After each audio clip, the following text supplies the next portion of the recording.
வணக்கம். தமிழகம், புதுவை மற்றும் காரைக்கால் பகுதிகளுக்கான தினசரி வானிலை அறிக்கை. இன்று தமிழகத்தில் ஓரிரு இடங்களில் மழை பெய்துள்ளது. புதுவை மற்றும் காரைக்கால் பகுதிகளில் வறண்ட வானிலை நிலவியது. இன்று அதிகபட்ச வெப்பநிலை தமிழகம், புதுவை மற்றும் காரைக்கால் பகுதிகளில் பொதுவாக இயல்பை ஒட்டியும், ஓரிரு இடங்களில் இயல்பை விட அதிகமாகவும், ஓரிரு இடங்களில் இயல்பை விட குறைவாகவும் இருந்தது. அதிகபட்ச வெப்பநிலை மதுரை விமான நிலையத்தில் 38.1 டிகிரி செல்சியஸாக பதிவாகியுள்ளது.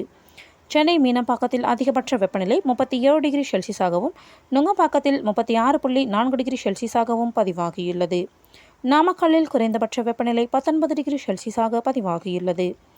வட தமிழக உள் மாவட்டங்களின் சமவெளி பகுதிகளில் 33 டிகிரியிலிருந்து 38 டிகிரி செல்சியஸாகவும், தென் தமிழக உள் மாவட்டங்களின் சமவெளி பகுதிகளில் 37 டிகிரியிலிருந்து 38 டிகிரி செல்சியஸாகவும், வட தமிழக கடலோர பகுதிகள், புதுவை மற்றும் காரைக்கால் பகுதிகளில் 35 டிகிரியிலிருந்து 37 டிகிரி செல்சியஸாகவும், தென் தமிழக கடலோர பகுதிகளில் 32 டிகிரியிலிருந்து 36 டிகிரி செல்சியஸாகவும், மலைப்பகுதிகளில் 21 டிகிரியிலிருந்து 28 டிகிரி செல்சியஸாக பதிவாகியுள்ளது.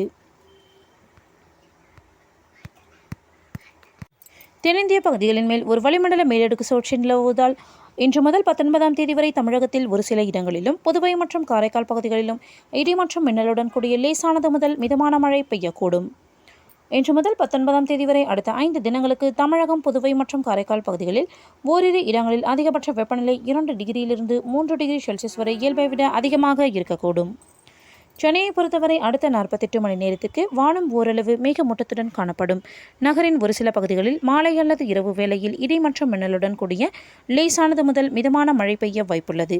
அதிகபட்ச வெப்பநிலை 36லிருந்து 37 டிகிரி செல்சியஸை ஒட்டியும், குறைந்தபட்ச வெப்பநிலை 27 டிகிரியிலிருந்து 28 டிகிரி செல்சியஸை ஒட்டியும் இருக்கக்கூடும்.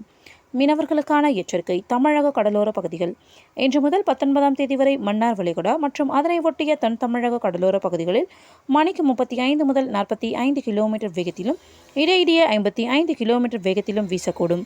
வங்கக்கடல் பகுதிகள். இன்று மற்றும் நாளை தெற்கு மற்றும் மத்திய வங்கக்கடல் பகுதிகளில் மணிக்கு 35 முதல் 45 கிலோமீட்டர் வேகத்திலும், இடையிடையே 55 கிலோமீட்டர் வேகத்திலும் வீசக்கூடும். ஜூன் 17ஆம் தேதியன்று தெற்கு மற்றும் மத்திய வங்கக்கடல் பகுதிகள், ஆந்திர கடற்கரை பகுதிகள் மற்றும் அதனை ஒட்டிய வடமேற்கு வங்கக்கடல் பகுதிகளில் மணிக்கு 35 முதல் 45 கிலோமீட்டர் வேகத்திலும், இடையிடையே 55 கிலோமீட்டர் வேகத்திலும் வீசக்கூடும்.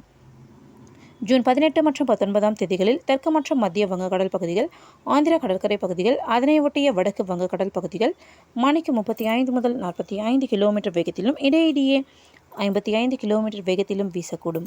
அரபிக்கடல் பகுதிகள். இன்று முதல் 18ஆம் தேதி வரை அரபிக்கடலின் மத்திய பகுதிகளில் சூறாவளி காற்று மணிக்கு 35 முதல் 45 கிலோமீட்டர் வேகத்திலும், இடையிடையே 55 கிலோமீட்டர் வேகத்திலும் வீசக்கூடும்.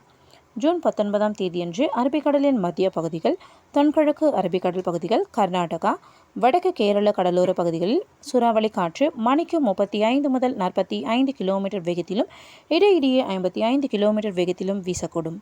மேற்குறிப்பிட்ட நாட்களில் மீனவர்கள் இப்பகுதிகளுக்கு